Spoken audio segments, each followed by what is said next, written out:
IPL season రానే వచ్చింది.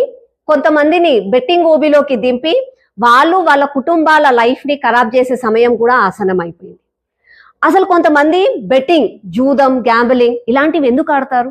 వాళ్ళు ఏమనుకుంటారంటే జూదం ఆడడం వల్లనో, బెట్టింగ్ చేయడం వల్లనో, పేకాట అలాంటి వగేరా దాంట్లలో డబ్బులు వస్తాయేమో అని అనుకుంటారు. కానీ 99.9% డబ్బులు రావు. వాళ్ళు డబ్బులు కోల్పోతారు అందులో. అసలు వాళ్ళు అయినా కూడా వాళ్ళు ఎందుకు ఆడతారు అని అంటే ఇట్స్ అ సైకలాజికల్ ప్రాబ్లం. అదేదో ఇయాల రేపు మొన్న పుట్టింది కాదు, వేల సంవత్సరాల నుంచి కూడా జూదం అనేది ఆడుతూనే ఉంటారు. ఇది ఒక వ్యసనం. కొంతమందికి సైకలాజికల్ ప్రాబ్లం ఉంటుంది. ఆ సైకలాజికల్ ప్రాబ్లం ఉన్న వాళ్ళు జూదము ఆడడానికి అట్రాక్ట్ అయిపోతారు. వాళ్ళు ఏం చేస్తారు, ఆ ఒక్క పర్సన్ ఏం చేస్తారు, ఒక 10 మందితో కూర్చుంటారు. కూర్చొని నేను బెట్టింగ్ ఆడినా, నేను జూదం ఆడినా, నాకు కొన్ని డబ్బులు వచ్చినాయి అందులో అని అంటాడు. వచ్చిన డబ్బుల గురించే చెప్తాడు కానీ పోయిన డబ్బుల గురించి మాత్రం చెప్పడు. ఎందుకనంటే పోయిన డబ్బుల గురించి చెప్తే ఇజ్జత్ పోతుంది. కాబట్టి నేను డబ్బులు సంపాదించినా అని గొప్పగా చెప్తారు. చుట్టుపక్కల ఉన్న వాళ్ళు ఏమనుకుంటారు, అరే తెలివి లేనోడు ఈడాడితేనే ఇంటికి డబ్బులు వచ్చినాయంట, మళ్ళీ తెలివి ఉన్న వాళ్ళం మేము ఆడితే మాకెందుకు రావు అని వాళ్ళు అనుకుంటారు. అనుకొని వాళ్ళు కూడా జూదంలోకి దిగుతారు. అంటే ఇది ఒక సైకలాజికల్ ప్రాబ్లం ఉన్న ఒక్కతను మిగతా వాళ్ళకి కూడా ఆ వ్యాధిని అంటిస్తారు. ఎట్లాగైతే ఒకరికి కరోనా వచ్చి 10 మంది మధ్యలో కూర్చుంటే వాళ్ళకి ఎట్లయితే రోగం అంటుకుంటుందో ఇట్స్ అ కంటేజియస్. ఆ కంటేజియస్ రోగం ఇమ్యూనిటీ వీక్ ఉన్న వాళ్ళకి ఎట్లయితే కరోనా వైరస్ మనము స్ప్రెడ్ అవుతుందో అట్లానే ఇది కూడా మెంటల్ గా సమయంలో వీక్ ఉంటారు. ఒక థ్రిల్ కోసం అని చెప్పో, ఒక ఎగ్జైట్మెంట్ కోసం అని చెప్పో, లేకపోతే ఎకనామికల్ గా అంటే వాళ్ళ దగ్గర డబ్బులు లేవు, 10,000 ఉన్నాయి, ఆ 10,000 పెడితే ₹1,00,000 వస్తాయి, నేను ఫైనాన్షియల్ గా స్ట్రాంగ్ అవుతానని చెప్పో, ఎన్నో రీజన్స్ లలో వాళ్ళు ఎప్పుడైతే మెంటల్ గా వీక్ ఉంటారో అట్లాంటి వాళ్ళకు ఈ సైకలాజికల్ ప్రాబ్లం ఉన్న వైరస్ ఉన్న వ్యక్తులు వాళ్ళని కలుస్తారో వాళ్ళకి కూడా స్ప్రెడ్ చేస్తారు, వాళ్ళని కూడా ఈ ఊబిలోకి దింపుతారు. కానీ చెప్పాలి అని అంటే అసలు బెట్టింగ్ లో, గ్యాంబ్లింగ్ లో ఎప్పటికీ కూడా డబ్బులు రావు.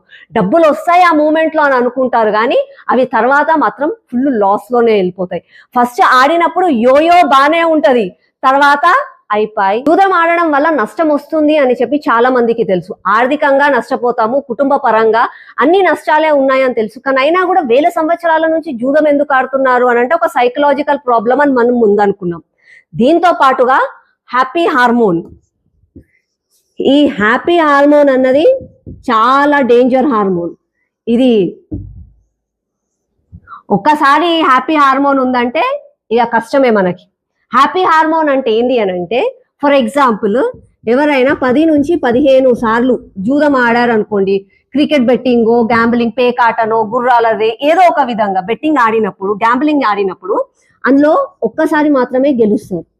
మిగతా 14 సార్లు ఆల్మోస్ట్ వాళ్ళు ఓడిపోతారు. కానీ అయినా సరే ఒక్కసారి గెలిచాం కదా, 14 సార్లు ఓడిపోయినా మళ్ళీ ఇంకొకసారి గెలుస్తామేమో అన్న ఒక ఆశ క్రియేట్ అవుతుంది. అంటే ఒక్కసారికి అంటే డిసప్పాయింట్ అయినా కూడా తర్వాత మనకు ఒకసారి ఎంకరేజ్మెంట్ వస్తుంది గెలిచిన తర్వాత అన్న ఆశలోనే ఉంటారు అందరూ. ఎట్లా అంటే నేను ఒక లేమన్స్ లాంగ్వేజ్ లో చెప్తాను. భార్య భర్త ఉంటారు. భర్త జనరల్ గా భార్యను ఒకవేళ చిదిరించుకుంటూనే ఉంటాడు. పప్పుచారులో ఉప్పు లేదని చెప్పు, కూరల కారం సరిగ్గా లేదని చెప్పి, ఇల్లు నీట్ గా లేదని చెప్పి వగేరా వగేరా ఎప్పుడు చీదరించుకుంటాడు. కానీ ఏదో ఒక రోజు ఒకవేళ భార్య మంచి చీర కట్టుకొని బయటికి వచ్చిన రోజు అరే నువ్వు ఎంత అందంగా ఉన్నావు అని చెప్పి భర్త అనగానే భార్యలో కూడా హ్యాపీ హార్మోన్ రిలీజ్ అవుతుంది, సంతోషపడుతుంది. ఏదన్నా ఒక రోజు కూర ఉండగానే అరే కూర అమృతంలాగా ఉంది అని అన్నాడు అనుకోండి, ఆ రోజు కూడా హ్యాపీ హార్మోన్ రిలీజ్ అవుతుంది.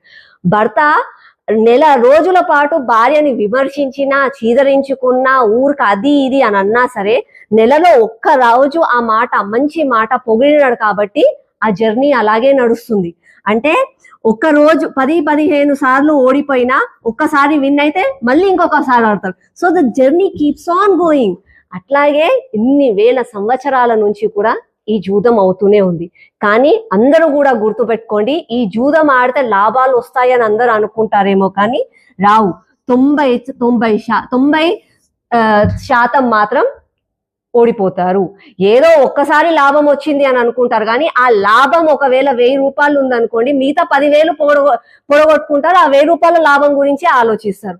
ఇది యాక్చువల్ జూదం అంటే. గ్యాంబ్లింగ్ ఎన్ని రకాలుగా చేయొచ్చు. ఫర్ ఎగ్జాంపుల్ బెట్టింగ్ యాప్స్, ఈ రీసెంట్ డేస్ లో వచ్చిన betting apps, cricket betting, cards, casino, horses, కోడి పంద్యాలు వగేరా వగేరా. ఇందులో అందరూ డబ్బులు వస్తాయేమో అని అనుకుంటారేమో కొంతమంది, కానీ 99% డబ్బులు రావు. ఆడిన వాళ్ళకి 99% డబ్బులు రావు. కేవలం ఎవరైతే ఆర్గనైజ్ చేస్తారో వాళ్ళు మాత్రమే ఇందులో ప్రాఫిట్ తీసుకుంటారు, కానీ ఇందులో ఆడిన వాళ్ళు మాత్రం లాసులకే గురవుతారు.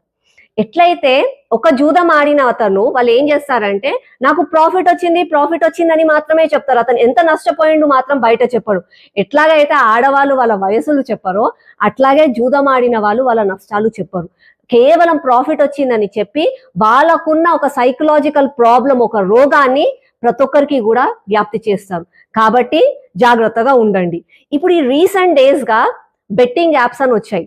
ఈ బెట్టింగ్ యాప్స్ ఏదో ఒక వెబ్సైట్ లో ఒక బెట్టింగ్ యాప్స్ క్రియేట్ చేసి దానివల్ల ఎక్కువగా యువత అట్రాక్ట్ అవుతున్నారు. అది వాళ్ళు అట్రాక్ట్ కావడానికి కారణం ఏంటంటే, కొంతమంది ఇన్ఫ్లుయెన్సర్స్, యూట్యూబర్స్ వాళ్ళు కూడా దాన్ని ఎంకరేజ్ చేస్తున్నారు. దయచేసి అలాంటి వాటికి అట్రాక్ట్ కాకండి. అది కేవలము వాళ్ళ సొంత లాభాల కోసమే చేసింది, కానీ అందులో మీరు వెళ్ళి ఆడడం వల్ల ఎవరికి కూడా లాభాలు రావు. వాళ్ళు ఏదో ఆ రోగాలు అంటిస్తున్నారు అంతే. కాబట్టి మనం కూడా జాగ్రత్తగా ఉండాలి. ఎట్లయితే కరోనా వైరస్ వచ్చినప్పుడు మాస్కులు పెట్టుకొని చేతులు కడుక్కున్నామో, అట్లాగే ఈ బెట్టింగ్ యాప్లకి కూడా దూరంగా ఉంటే మనందరికీ కూడా మంచిది. ఇప్పుడు ఐపీఎల్ సీజన్ రానే వచ్చింది. నేను ముఖ్యంగా ఇది చెప్పడానికి కారణం ఏంటంటే, IPL is only for entertainment, it's not for betting. దయచేసి దాన్ని బెట్టింగ్ లోకి దిగకండి. బెట్టింగ్ లోకి దిగి ఏదో మీరు ఆ టైంలో మీ ఎంటర్టైన్మెంట్ థ్రిల్ కోసం ఆడుతున్నారు, బెట్టింగ్ చేస్తున్నారు అని అనుకుంటున్నారు, కానీ మీ జీవితాలు, మీతో పాటు మీ కుటుంబ